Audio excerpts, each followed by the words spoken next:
Hi hello welcome to my channel. నేను ఈరోజు ఒక సెన్సిటివ్ టాపిక్ గురించి మాట్లాడాలనుకుంటున్నా. ఇది న్యూ మదర్స్కి సంబంధించిన టాపిక్.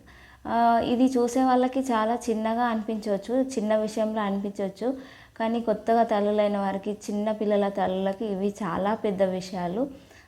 వాళ్ళకు అర్థమవుతుంది నేను మాట్లాడేది ఏంటో.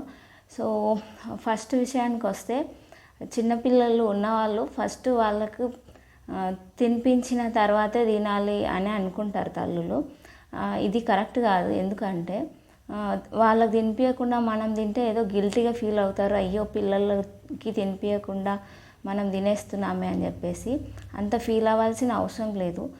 మ్యాక్సిమం మనం ఎంతసేపు తింటామా అంటే ఒక 10 minutes 15 minutes మనం తినేసిన తర్వాత పిల్లలకు తినిపిస్తే ఎలాంటి ప్రాబ్లం లేదు. ముఖ్యంగా మనకు ఆకలి అవుతున్నప్పుడు. ఎందుకంటే మనం ఆకలి అవుతున్నా అలానే ఉండి వాళ్ళకు తినిపించడానికి కూర్చుంటే పిల్లలు ఎవరు తొందరగా తినరు. పెట్టేసిన వెంటనే గంటలు గంటలు కూర్చొని తినిపించాల్సి వస్తుంది. వాళ్ళకి చాలా ఓపిక కావాలి.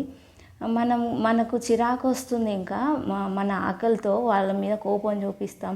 లేకపోతే కొంచెం తినగానే కొంచెం తిన్నారుగా చాలే అని అనిపిస్తుంది. ఆ ఆకల్లో మన బ్రెయిన్ అలా అనిపిస్తుంది అన్నమాట. సో ఓపికగా వాళ్ళకి పెట్టలేము. మనం తిన్న తర్వాత ఓపికగా కూర్చొని గంట సేపు అయినా సరే హ్యాపీగా వాళ్ళకి తినిపించవచ్చు. ముఖ్యంగా మన హెల్త్ కూడా చూసుకోవాలి. మనం బాగుంటేనే పిల్లలను బాగా చూసుకోగలం. ఎవరు ఏమనుకున్నా ఏమనుకుంటారో, లేకపోతే మనమే గిల్టీగా ఫీల్ అయ్యి ఫస్ట్ పిల్లలకు పెట్టకుండా నేను తింటున్నానే అని ఫీల్ అవ్వాల్సిన అవసరమే లేదు. మనం తిన్న తర్వాత మనం అంటే ఫాస్ట్గా తినేస్తాము.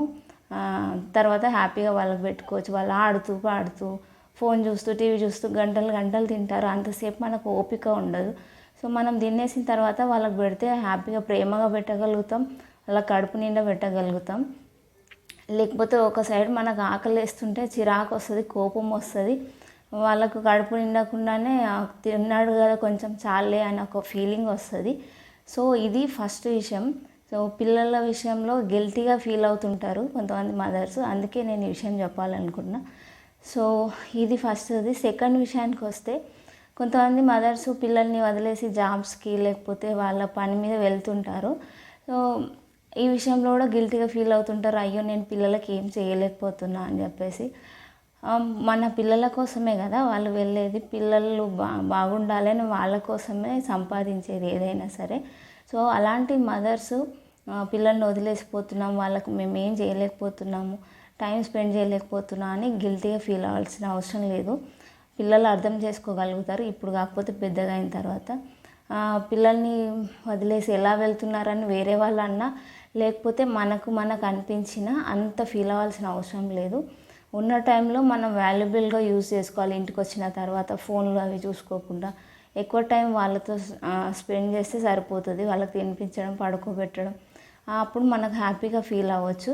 కానీ వదిలేసి వెళ్తున్నామని గిల్టీగా ఫీల్ అవ్వాల్సిన అవసరం లేదు. నేను కూడా జాబ్కి వెళ్ళాలనే అనుకున్నా పాప తర్వాత 6 months తర్వాత. అది కాస్త 1 year అయింది. తర్వాత మళ్ళీ నాకు సెకండ్ ప్రెగ్నెన్సీ వచ్చేసరికి మళ్ళీ ఒక 6 months 9 months చేసి మళ్ళీ మానేయాల్సి వస్తుంది జాబ్. సో వద్దులే అని చెప్పేసి ఊరుకున్నా. ఇంకా ఇంట్లోనే ఉంటున్నా. కానీ వెళ్ళాలని నాకు ఉండే, కాకపోతే ఇలా సిచ్యువేషన్ ఇలా ఉండేసరికి వెళ్ళలేకపోయినా, ఇంట్లోనే ఉన్నా. సో ఇంట్లో ఉన్న వాళ్ళు కూడా కొంతమంది గిల్టీగా ఫీల్ అవుతుంటారు వేరే వాళ్ళని చూసి. అయ్యో నేను ఇంట్లోనే ఖాళీగా ఉన్నాను, పిల్లలు పుట్టిన తర్వాత అందరూ వాళ్ళు పని చేసుకుంటున్నారు అని అనుకుంటారు. అది కూడా అవసరం లేదు. ఇది కూడా చాలా పెద్ద పని. పిల్లల్ని కానీ వాళ్ళని పెంచడం, జాబ్ చేయడం ఎంత పనో దానికంటే ఇది డబల్ అని చెప్పుకోవచ్చు. ఇది మామూలు విషయం కాదు. నేను ఎక్స్పీరియన్స్ చేస్తున్నా కాబట్టి నాకు తెలుస్తుంది కదా. పిల్లలకి తినిపించడం, స్నానం చేయించడం, పడుకోబెట్టడం, వాళ్ళని బాగోగులు చూసుకోవడం చాలా పెద్ద పని. నిజంగా మదర్స్ గురించి కొంతమంది గుర్తిస్తారు, కొంతమంది అందరూ చేసేదే కదా ఏముందులే, అందరు ఆడవాళ్ళ పని అదే కదా అన్నట్టు తీసి పడేస్తారు ఏదో గ్రాంటెడ్ లాగా. సో కానీ ఇది చాలా పెద్ద విషయం. అది మనం రియలైజ్ అవ్వాలి. ఎవరినో చూసి మనల్ని మనం తక్కువ చేసుకోవద్దు. అయ్యో ఇంట్లోనే ఉండిపోతున్నాం, ఏం చేయట్లేదు, అందరూ జాబ్స్ చేస్తున్నారు, వర్క్ చేసుకుంటున్నారు, నేను ఇంటికే పరిమితం అయ్యాను, అలా లేదు. మీకు టైం కుదిరినప్పుడు పిల్లలు పెద్ద అయ్యాక, లేకపోతే మీరు వెళ్ళగలిగే సిచ్యువేషన్ ఉండి పిల్లల్ని చూసుకునే వాళ్ళు ఇంట్లో ఉన్నప్పుడు, లేకపోతే పిల్లలు పెద్ద అయ్యాక వాళ్ళు స్కూల్కి వెళ్ళేటప్పుడు అప్పుడైనా పని చేసుకోవచ్చు మీకు ఇష్టం ఉంటే. లేకపోతే లేదు నేను పిల్లలతోనే ఉంటాను, వాళ్ళ బాగోగులు చూసుకుంటాను, నాకు ఇలాంటి వర్క్ అవసరం లేదు అనుకునే వాళ్ళు కూడా ఇంట్లో ఉండి చేసుకోవచ్చు. దేనికి గిల్టీగా ఫీల్ అవ్వాల్సిన అవసరం లేదు న్యూ మదర్స్. అలాను చేసుకోవచ్చు, ఇలానే చేసుకోవచ్చు, అది మన ఇష్టం. మనం పిల్లలు పుట్టిన తర్వాత మైండ్ సెట్ మారిపోతుంది, ఎమోషన్స్ ఎక్కువైపోతాయి, పిల్లలకు అటాచ్మెంట్ ఎక్కువైపోతుంది, హార్మోనల్ ఇంబ్యాలెన్సెస్, పోస్ట్ పార్టమ్ తర్వాత చాలా ఉంటాయి, చాలా ఎమోషనల్ అయిపోతాం. సో మనకు మనం టైం తీసుకొని స్పేస్ తీసుకొని ఆలోచించుకొని మనకు నచ్చింది చేయొచ్చు, ఎవరో ఏదో అనుకుంటారని అవసరం లేదు. సో ఇది నేను సెకండ్ పాయింట్ చెప్పాలనుకుంది. అండ్ థర్డ్ పాయింట్ వచ్చేసరికి పిల్లలకి ఏదైనా దెబ్బలు తగిలితే అయ్యో మన వల్ల తగిలిందే, అయ్యో మనం జాగ్రత్త చూసుకోలేకపోయామే అని ఫీల్ అవుతుంటారు చాలామంది. మనం ఎంత జాగ్రత్త చూసుకున్నా పిల్లలకి కొన్ని దెబ్బలు తప్పనిసరి తగులుతూనే ఉంటాయి. దెబ్బ తగలకుండా పెద్దగా అయిన వాళ్ళు ఎవ్వరు ఉండరు నాకు తెలిసి. సో చాలాసార్లు జారి కింద పడుతుంటారు, మనం ఇలా తిరిగి మళ్ళీ చూసేసరికి ఏదో ఒకటి చేస్తుంటారు. సో అవి చాలా కామన్. రీసెంట్గా ఒక ఇన్సిడెంట్ చూసాం కదా, తమిళనాడు ఆర్ కేరళలో ఒక పిల్ల పైనుంచి పడి చనిపోయిందని చెప్పేసి తల్లి ఏం చేస్తుందని చెప్పేసి ఆమె మీద చాలా బ్యాడ్ కామెంట్స్ వచ్చాయి, ట్రోల్స్ చేశారు. సో ఆమె గిల్టీగా ఫీల్ అయ్యి సూసైడ్ చేసుకొని చనిపోయింది. అంత ఎమోషనల్ ఉంటారు మదర్స్ పిల్లల విషయంలో. సో మరి అలా ఇంట్లో వాళ్ళు కూడా అర్థం చేసుకోవాలి, ఏదైనా తాగితే నువ్వు ఏం చేస్తున్నావు అని అనకుండా వాళ్ళ మీద తోసేయకుండా వాళ్ళు కూడా కొంచెం బాధ్యతగా చూసుకోవాలి. నువ్వు ఉన్నావు కదా చూసుకో అన్నట్టు మొత్తం వాళ్ళ మీద బరువు వేయకుండా, వాళ్ళు ఉన్నప్పుడు వాళ్ళు కూడా చూసుకోవాలి. ఎంత అని చూసుకుంటాం మనం, 24 hours వాళ్ళ మీదనే ఉండదు కదా, మన పర్సనల్ విషయాలు మనకు ఉంటాయి, తినాలి, స్నానం చేయాలి, బట్టలు ఉతకాలి, ఇంకా ఏదేవో పనులు ఉంటాయి. మొత్తం మన మైండ్ అంతా వాళ్ళ మీదే ఫోకస్ ఉండదు కదా. ఒక్కొక్కసారి మనం ఎంత జాగ్రత్తగా చూసుకున్నా పిల్లలకు చేసుకునేది వాళ్ళు చేసుకుంటూనే ఉంటారు. వాళ్ళకి తెలివి ఉండదు, ఇది చేయాలి ఇది చేయొద్దు అని తెలియదు. కాబట్టి మనం అంత కేర్ఫుల్గా ఉండాలి. ఇంట్లో ఉన్న వాళ్ళు కూడా అర్థం చేసుకోవాలి. ఏదైనా కాగానే నువ్వే చేసావు, నీ వల్లే అయింది, నువ్వేం చేస్తున్నావు అని చెప్పేసి తల్లుల మీద అలా తోసేయద్దు, వాళ్ళు చాలా గిల్టీగా ఫీల్ అవుతారు. అర్థం చేసుకునే వాళ్ళు ఉండాలి, ఇంట్లో వాళ్ళు, లేకపోతే హస్బెండ్, పక్కన వాళ్ళు.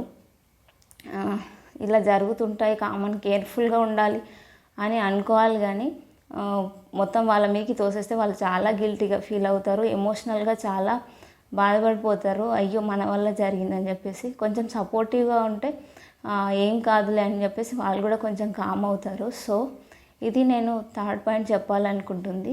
ఈ న్యూ మదర్స్ ఈ 3 విషయాల్లో చాలా గిల్టీగా ఫీల్ అవుతుంటారు పిల్లల విషయంలో.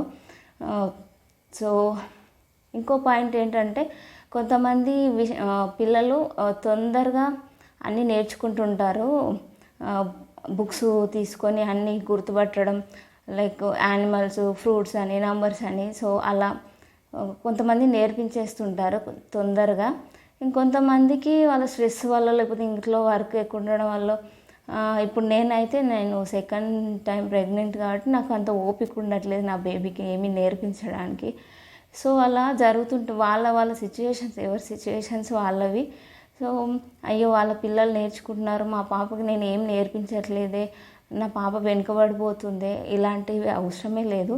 అందరు పిల్లలు నేర్చుకుంటారు, నెమ్మదిగా నేర్చుకుంటారు. పుట్టిన వెంటనే వాళ్ళని ఏదో రన్నింగ్ రేస్లా కాంపిటీషన్ అవసరం లేదు, నేర్చుకునే టైంలో నేర్చుకుంటారు.